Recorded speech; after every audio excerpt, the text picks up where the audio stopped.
जय माता दी। दोस्तों, आप सभी को नवरात्रों की शुभकामनाएं। माँ जगदम्बा के ये 9 दिन बहुत ही शुभ माने जाते हैं।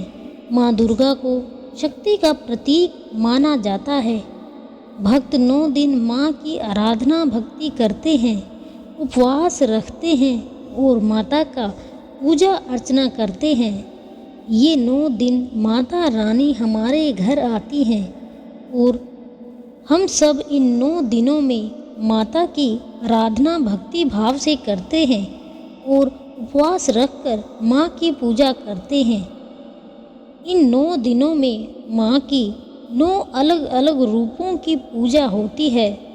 माता के सभी भक्त इन 9 दिनों में उपवास रखकर अपने मन और मस्तिष्क को पवित्र कर माँ की पूजा अर्चना में ध्यान लगाते हैं। माना जाता है कि सच्चे मन से माँ की पूजा करने से सारी मनोकामनाएं पूर्ण होती हैं। नवरात्रों के दिनों में भक्तजन देवी माँ को प्रसन्न करने के लिए 9 दिनों तक व्रत रखते हैं। कुछ लोग माता के ये व्रत फलाहारी रखते हैं तो कुछ लोग दिन में एक बार भोजन करते हैं। तो चलिए जानते हैं नवरात्रों के व्रत के दौरान हमें किन किन चीज़ों का सेवन करना चाहिए और किन चीज़ों का सेवन नहीं करना चाहिए। जय माता दी। नमस्कार दोस्तों, नवरात्रों के दिन शुरू हो चुके हैं। क्या आप भी नवरात्रों का व्रत रख रहे हैं? तो आपके लिए आज का वीडियो बहुत ही महत्वपूर्ण होने वाला है। नवरात्रों का व्रत रखने से पहले आपको पता होना चाहिए कि आपको व्रत में क्या खाना चाहिए और क्या नहीं। किस चीज़ का खाना रात्रों में वर्जित है। यदि आपको ये जानकारी नहीं है तो आपका व्रत खंडित हो सकता है और माता रानी आपसे रुष्ट हो सकती हैं। तो आइए जानते हैं कि हमें नवरात्रों में क्या क्या खाना चाहिए। उसके बाद जानेंगे कि क्या नहीं खाना चाहिए। दोस्तों, नवरात्रों के व्रत में फलों का सेवन किया जाता है, लेकिन हमें पता होना चाहिए कौन कौन से फलों का सेवन नवरात्रों के व्रत में करना चाहिए। पहले है केला, अंगूर, संतरा, पपीता, खरबूजा। हर तरह के फल व्रत में खाए जा सकते हैं। इनसे ना तो व्रत टूटता है और ना ही सेहत पर कोई बुरा असर होता है। आटा, जी हाँ, नवरात्रों में हम आटा खा सकते हैं, लेकिन हमें पता होना चाहिए कि किस किस चीज़ का आटा हम नवरात्रों के व्रत में खा सकते हैं। जैसे अखरोट का आटा, अरे का आटा, कुट्टू का आटा, साबूदाना का आटा, राजगिरा का आटा। इन आटों का सेवन आप नवरात्रों के व्रत में कर सकते हैं। इन आटों को खाने से पहले आपको एक महत्वपूर्ण चीज़ का ध्यान रखना होगा कि वह आटा बहुत ज़्यादा पुराना ना हो, क्योंकि पुराना होने की वजह से उसमें कीड़े हो सकते हैं। उसको खाने से आपका व्रत टूट जाएगा। और अगर आप ऐसा आटा खाते हैं जिसमें कीड़े हों तो वो मांस में गिने जाते हैं, जिस वजह से आपका व्रत खंडित हो सकता है और आप बीमार भी पड़ सकते हैं। दूसरा, आप नवरात्रों के व्रत में सफ़ेद नमक खाने से बचिए। उसकी जगह आप सेंधा नमक का इस्तेमाल कीजिए। सब्जियां, जी हाँ, नवरात्रों के व्रत में आप सब्जियों का सेवन कर सकते हैं।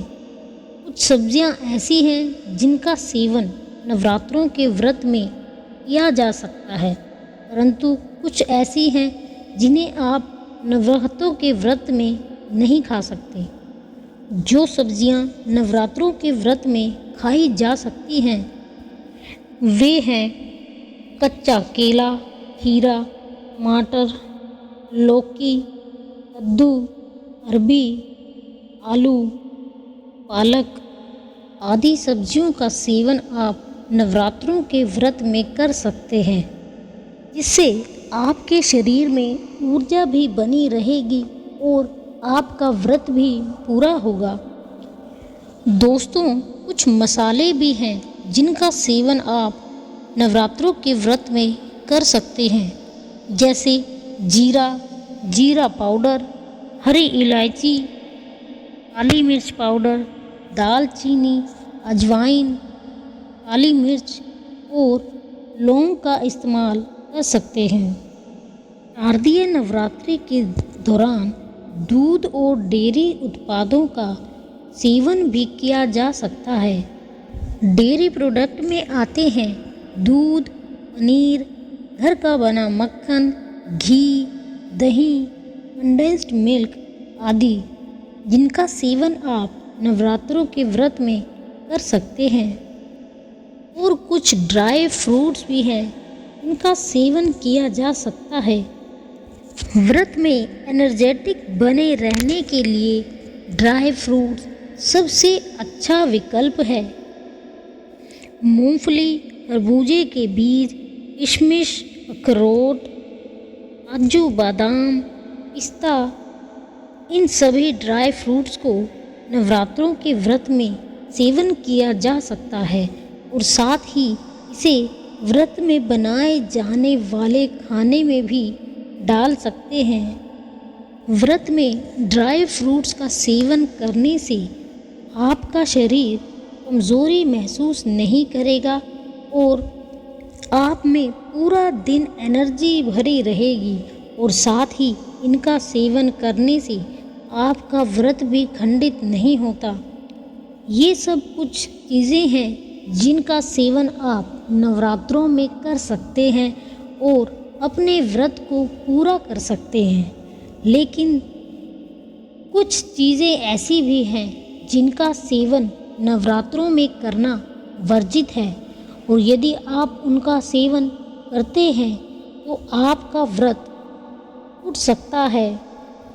तो आइए दोस्तों, उन चीज़ों को भी जान लेते हैं जिनका सेवन आपको नवरात्रों के व्रत में नहीं करना चाहिए।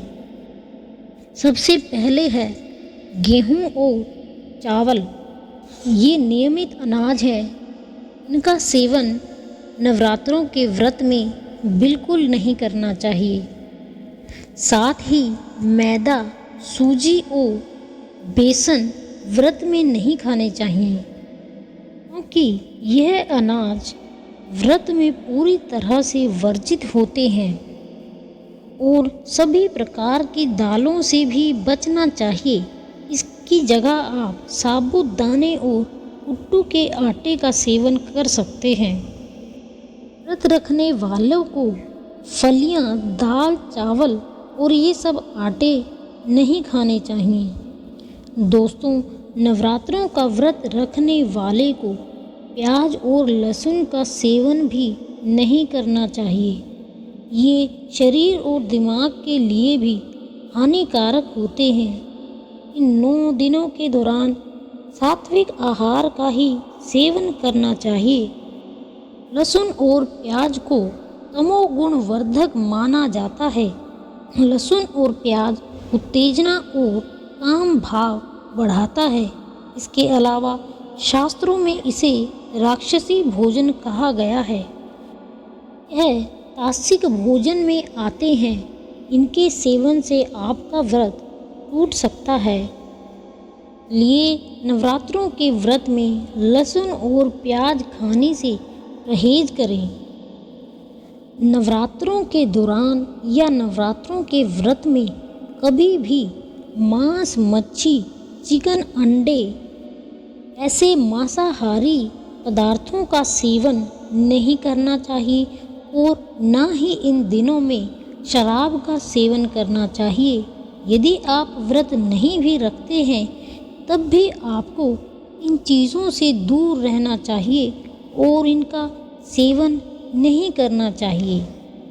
मान्यता के मुताबिक साधना के समय किसी और जीव को नहीं सताना चाहिए।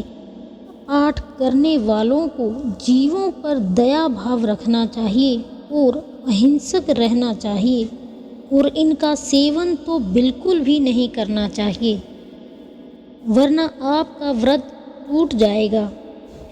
दोस्तों, नवरात्रों के दौरान बैंगन का सेवन भी नहीं करना चाहिए। बैंगन में रजोगुण होते हैं, ये सात्विक भावों को कम करते हैं। इसके अलावा इससे त्वचा रोग होने की भी संभावना होती है, इसलिए नवरात्रों के दौरान बैंगन के सेवन से बचना चाहिए। नवरात्रों का व्रत रखने वालों को गाजर से भी दूर रहना चाहिए। इन्हें रजोगुण वर्धक माना गया है। गाजर भूमि के नीचे उगती है, इसलिए इसे अपवित्र माना जाता है और नवरात्रों में ना खाने की सलाह दी जाती है। दोस्तों, नवरात्रों के व्रत में हमें मूली का सेवन भी नहीं करना चाहिए। आयुर्वेद के मुताबिक यह वात वर्धक होती है। इसके सेवन से रजो और तमोगुण की बढ़ोतरी होती है, इसलिए व्रत के समय में मूली का सेवन भूलकर भी न करें। दोस्तों, नवरात्रों के व्रत में आप जिस भी सब्जी को बनाते हैं उसमें आप कुकिंग ऑयल में देसी घी, सनफ्लावर और मूंगफली के तेल का इस्तेमाल करें। और यदि आप देसी घी का इस्तेमाल करते हैं तो यह खाने का स्वाद और बढ़ा देता है और यह काफ़ी पौष्टिक भी होता है। दोस्तों, नवरात्रों के व्रत के दौरान आप लंबे समय तक भूखे रहते हैं। ऐसे में कभी भी हमें ज़्यादा तला भुना नहीं खाना चाहिए। यह हमारे लिए समस्या उत्पन्न कर सकता है, जिससे आपकी तबीयत भी खराब हो सकती है। इस समस्या से राहत पाने के लिए आप व्रत के दौरान बहुत ही कम तला भुना सेवन करें। आप सिर्फ हल्का और सुपाच्य भोजन ही ग्रहण करें। व्रत के दौरान खुद को हेल्दी रखने के लिए और बॉडी को डिटॉक्स होने से बचाने के लिए दही का सेवन ज़रूर करें। फलों और ड्राई फ्रूट्स, नट्स का सेवन भी करें। आप व्रत के दौरान नारियल पानी भी पी सकते हैं, जिससे आपकी बॉडी हाइड्रेट रहेगी और शरीर को एनर्जी मिलेगी। आप चाहें तो कच्चा नारियल भी खा सकते हैं। दोस्तों, और भी बहुत सी ऐसी चीज़ें हैं जिनका सेवन आप व्रत के दौरान कर सकते हैं, जैसे कुट्टू का चीला, नारियल की चटनी, पनीर, भुने हुए मखाने, बादाम का दूध, स्मूदी, कद्दू या लौकी का सूप, स्नैक्स में सेब, केला या कम चीनी वाली चाय, साबूदाना की खिचड़ी, रायता, रोस्ट किए पनीर के साथ पुदीने की चटनी, सिंघाड़े के आटे की रोटी, उबले हुए आलू के चिप्स, समा के चावल की खिचड़ी, समा के चावल की खीर, शकरकंद के कटलेट्स के साथ पुदीने की चटनी, साबूदाना की टिक्की, शकरकंद की चाट, ग्रीन टी, मिक्स फ्रूट, कुट्टू के आटे की इडली, दूध में भिगोए सूखे मेवे, आलू और दही के साथ फलाहारी डोसा, दही से मीठी लस्सी या सेंधा नमक और भुना हुआ जीरा पाउडर छाछ बनाकर पी सकते हैं। इसके अलावा खीरा, टमाटर, चुकंदर का सलाद भी खा सकते हैं। दोस्तों, उम्मीद करते हैं आपको समझ आ गया होगा कि आपको व्रत में क्या खाना चाहिए और क्या नहीं। तरह की और जानकारी के लिए अपने इस चैनल को सब्सक्राइब करें और वीडियो को लाइक करके कमेंट में जय माता दी ज़रूर लिखें।